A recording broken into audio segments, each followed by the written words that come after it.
آج کی حدیث مبارکہ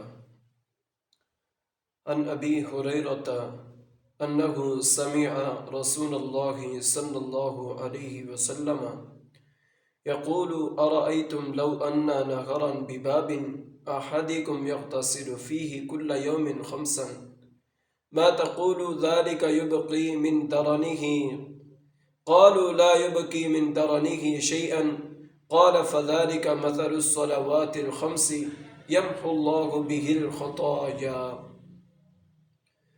رسول اللہ صلی اللہ تعالی علیہ وسلم نے ایک دن ارشاد فرمایا، بتاؤ اگر تم میں سے کسی کے دروازے پر نہر جاری ہو جس میں روزانہ 5 دفعہ وہ نہاتا ہو تو کیا اس کے جسم پر کچھ میل کچیل باقی رہے گا؟